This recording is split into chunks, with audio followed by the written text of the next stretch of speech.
नमस्कार। Story with Ranjit में आपका स्वागत है।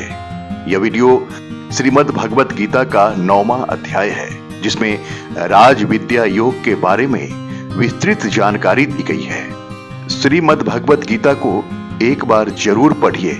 अगर पढ़ने का समय नहीं मिलता है तो यह वीडियो आपके लिए है, क्योंकि मैं साधारण और सरल भाषा में यानी हिंदी में जो मैंने वेबसाइट से कंटेंट प्राप्त किया है आपके लिए उपलब्ध करा रहा हूं। एक बार जरूर सुन लीजिए। जीवन में सुख, समृद्धि, शांति और कल्याण के लिए यह वीडियो आपके लिए बहुत महत्वपूर्ण है। तो आइए मैं आपको सुनाता हूं श्रीमद् भगवत गीता का 9वां अध्याय। एक बार जरूर सुनिए। भगवान श्री कृष्ण कहते हैं, हे अर्जुन, अब मैं तुझ ईर्ष्या न करने वाले के लिए इस परम गोपनीय ज्ञान को अनुभव सहित कहता हूं, जिसको जानकर तू इस दुख रूपी संसार से मुक्त हो सकेगा। यह ज्ञान सभी विद्याओं का राजा, सभी गोपनीयों से भी अति गोपनीय, परम पवित्र, परम श्रेष्ठ। यह ज्ञान धर्म के अनुसार सुख पूर्वक कर्तव्य कर्म के द्वारा अविनाशी परमात्मा का प्रत्यक्ष अनुभव कराने वाला है। हे परम तप, इस धर्म के प्रति श्रद्धा न रखने वाले मनुष्य मुझे न प्राप्त होकर जन्म मृत्यु रूपी मार्ग से इस संसार में आते जाते रहते हैं। भगवान श्री कृष्ण कहते हैं, मेरे कारण ही यह सारा संसार दिखाई देता है और मैं ही इस संपूर्ण जगत में अदृश्य शक्ति रूप में सभी जगह स्थित हूँ। सभी प्राणी मुझ में ही स्थित है, परंतु मैं उनमें स्थित नहीं हूँ। भगवान श्री कृष्ण आगे अर्जुन को कहते हैं, यह मेरी ऐश्वर्यपूर्ण योग शक्ति को देख।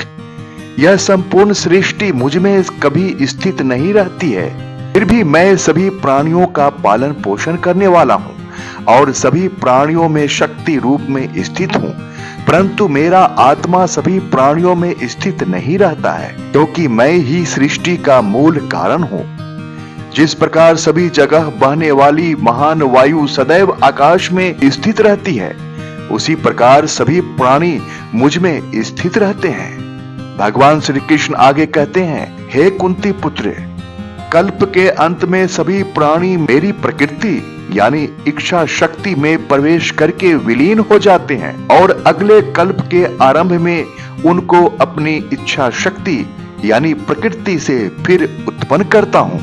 भगवान श्री कृष्ण कहते हैं, 84 लाख योनियों में सभी प्राणी अपनी इच्छा शक्ति यानी प्रकृति के कारण बार बार मेरी इच्छा शक्ति में विलीन और उत्पन्न होते रहते हैं।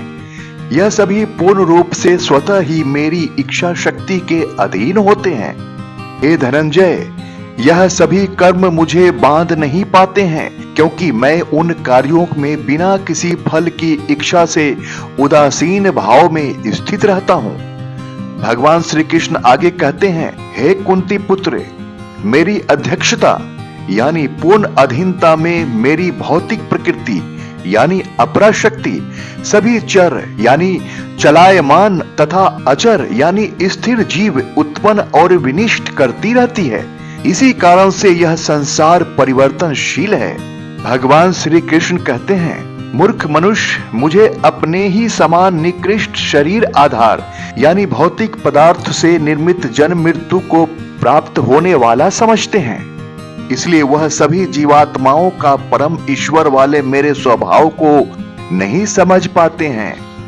ऐसे मनुष्य कभी न पूर्ण होने वाली आशा में, कभी न पूर्ण होने वाले कर्मों में और कभी न प्राप्त होने वाले ज्ञान में विशेष रूप से मोहग्रस्त हुए मेरी मोहने वाली भौतिक प्रकृति की और आकृष्ट होकर निश्चित रूप से राक्षसी वृत्ति और आसुरी स्वभाव धारण किए रहते हैं। हे पृथापुत्र, मोह से मुक्त हुए महापुरुष दैवीय स्वभाव को धारण करके मेरी शरण ग्रहण करते हैं और मुझको सभी जीवात्माओं का उद्गम जानकर अनन्य भाव से मुझ अविनाशी का स्मरण करते हैं। भगवान श्री कृष्ण कहते हैं, ऐसे महापुरुष दृढ़ संकल्प से प्रयत्न करके निरंतर मेरे नाम और महिमा का गुणगान करते हैं और सदैव मेरी शक्ति में स्थिर होकर मुझे बार बार प्रणाम करते हुए मेरी पूजा करते हैं। श्री कृष्ण आगे कहते हैं, कुछ मनुष्य ज्ञान में अनुशीलन द्वारा यज्ञ करके, कुछ मनुष्य मुझे एक ही तत्व जानकर, कुछ मनुष्य अलग अलग तत्व जानकर अनेक विधियों से निश्चित रूप से मेरे विश्व स्वरूप की ही पूजा करते हैं। हे अर्जुन, मैं ही वैदिक कर्म कांड को करने वाला हूं, मैं ही यज्ञ हूं, मैं ही पितरों को दिए जाने वाला तर्पण हूं, मैं ही जड़ी बूटी रूप में औषधि हूं, मैं ही मंत्र हूं, मैं ही घृत हूं, मैं ही अग्नि हूं और मैं ही हवन में दी जाने वाली आहुति हूं। इस संपूर्ण ब्रह्मांड का मैं ही पालन करने वाला पिता हूं, मैं ही उत्पन्न करने वाली माता हूं, मैं ही मूल स्रोत दादा हूं, मैं ही इसे धारण करने वाला हूं, मैं ही पवित्र करने वाला ओमकार शब्द से जानने योग्य हूं, मैं ही ऋग्वेद यानी संपूर्ण प्रार्थना, सामवेद यानी समत्व भाव और यजुर्वेद यानी यजन की विधि हूं। भगवान श्री कृष्ण आगे कहते हैं, मैं ही सभी प्राप्त होने वाला परम लक्ष्य हूं, मैं ही सभी का भरण पोषण करने वाला हूं, मैं ही सभी का स्वामी हूं, मैं ही सभी के अच्छे बुरे कर्मों को देखने वाला हूं, मैं ही सभी का परम धाम हूं, मैं ही सभी की स्मरण स्थली हूं, मैं ही सभी से प्रेम करने वाला घनिष्ठ मित्र हूं, मैं ही सृष्टि को उत्पन्न करने वाला हूं, मैं ही सृष्टि का संहार करने वाला हूं, मैं ही सभी का स्थिर आधार हूं, मैं ही सभी को आश्रय देने वाला हूं और मैं ही सभी का अविनाशी कारण हूं। हे अर्जुन, मैं ही सूर्य रूप में तप कर जल को भाप रूप में रोककर बारिश में उत्पन्न होता हूँ। मैं ही निश्चित रूप से अमर तत्व हूँ, मैं ही मृत तत्व हूँ, मैं ही सत्य रूप में तत्व हूँ और मैं ही असत्य रूप में पदार्थ हूँ। श्री कृष्ण अर्जुन को सकाम पूजा और निष्काम पूजा का फल के बारे में जानकारी और ज्ञान देते हैं। भगवान कहते हैं, जो मनुष्य तीनों वेदों के अनुसार यज्ञों के द्वारा मेरी पूजा करके सभी पापों से पवित्र होकर सोम रस को पीने वालों के स्वर्ग लोकों की प्राप्ति के लिए प्रार्थना करते हैं, वह मनुष्य अपने पुण्यों के फल स्वरूप इंद्रलोक में जन्म को प्राप्त होकर स्वर्ग में देवी देवताओं वाले सुखों को भोगते हैं। भगवान कहते हैं, वह जीवात्मा उस विशाल स्वर्ग लोक के सुखों का भोग करके पुण्य फलों के समाप्त होने पर इस मृत्यु लोक में पुनः जन्म को प्राप्त होते हैं।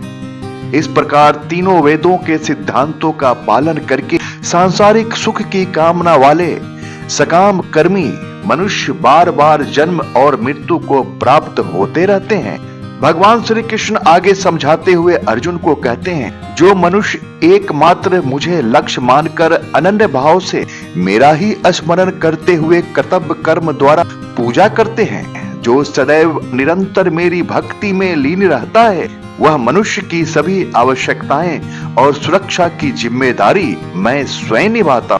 हे कुंती पुत्र, जो भी मनुष्य श्रद्धा पूर्वक भक्ति भाव से अन्य देवी देवताओं को पूजा करते हैं, वह भी निश्चित रूप से मेरी ही पूजा करते हैं, किंतु उनका वह पूजा करना अज्ञानता पूर्ण मेरी प्राप्ति की विधि से अलग त्रुटि पूर्ण होता है। मैं ही निश्चित रूप से समस्त यज्ञों का भोग करने वाला हूँ और मैं ही स्वामी हूँ, परंतु वह मनुष्य मेरे वास्तविक स्वरूप के तत्व से नहीं जानते, इसलिए वह कामनाओं के कारण पुनर्जन्म को प्राप्त होते हैं। भगवान श्री कृष्ण आगे कहते हैं, जो मनुष्य देवताओं की पूजा करते हैं वह देवताओं को प्राप्त होते हैं, जो अपने पूर्वजों की पूजा करते हैं वह पूर्वजों को प्राप्त होते हैं, जो भूतों यानी जीवित मनुष्यों की पूजा करते हैं वह उन भूतों के कुल को प्राप्त होते हैं, परंतु जो मनुष्य मेरी पूजा करते हैं वह मुझे ही प्राप्त होते हैं। भगवान आगे कहते हैं, जो मनुष्य एक पत्ता, एक फूल, एक फल, थोड़ा सा जल और कुछ भी निष्काम भक्ति भाव से अर्पित करता है, उस शुद्ध भक्त का निष्काम भक्ति भाव से अर्पित किया हुआ सभी कुछ मैं स्वीकार करता हूँ। हे कुंती पुत्र, तू जो भी कर्म करता है, जो भी खाता है, जो भी हवन करता है, जो भी दान देता है और जो भी तपस्या करता है, उस सभी को मुझे समर्पित करते हुए कर। भगवान आगे समझाते हैं, इस प्रकार तू समस्त अच्छे और बुरे कर्मों के फलों के बंधन से मुक्त हो जाएगा और मन से सभी सांसारिक कर्मों को त्याग कर संन्यास योग के द्वारा मन को परमात्मा में स्थिर करके विशेष रूप से मुक्त होकर मुझे ही प्राप्त होगा। मैं सभी प्राणियों में समान रूप से स्थित हूँ। सृष्टि में न किसी से द्वेष रखता हूँ और न ही कोई मेरा प्रिय है, परंतु जो मनुष्य शुद्ध भक्ति भाव से मेरा स्मरण करता है, तब वह मुझ में स्थित रहता है और मैं भी निश्चित रूप से उसमें स्थित रहता हूँ। श्री कृष्ण आगे अर्जुन को समझाते हुए कहते हैं, यदि कोई भी अत्यंत दुराचारी मनुष्य अनन्य भाव से मेरा निरंतर स्मरण करता है, तो वह निश्चित रूप से साधु ही समझना चाहिए, क्योंकि वह संपूर्ण रूप से मेरी शक्ति में, मेरी भक्ति में ही स्थित है। हे अर्जुन, वह शीघ्र ही मन से शुद्ध होकर धर्म का आचरण करता हुआ चिर अस्थायी परम शांति को प्राप्त होता है। इसलिए तू निश्चिंत होकर घोषित कर दे कि मेरा भक्त कभी नष्ट नहीं होता है। हे पृथापुत्र, स्त्री, वैश्य, शूद्र, अन्य किसी भी निम्न योनि में उत्पन्न होने वाले मनुष्य हो, वह भी मेरी शरण ग्रहण करके ही मेरे परम धाम को ही प्राप्त होते हैं। तो फिर पुण्यात्मा ब्राह्मणों, भक्तों और राजर्षि क्षत्रियों का तो कहना ही क्या है। इसलिए तू क्षण में नष्ट होने वाले दुख से भरे हुए इस जीवन में निरंतर मेरा ही स्मरण कर।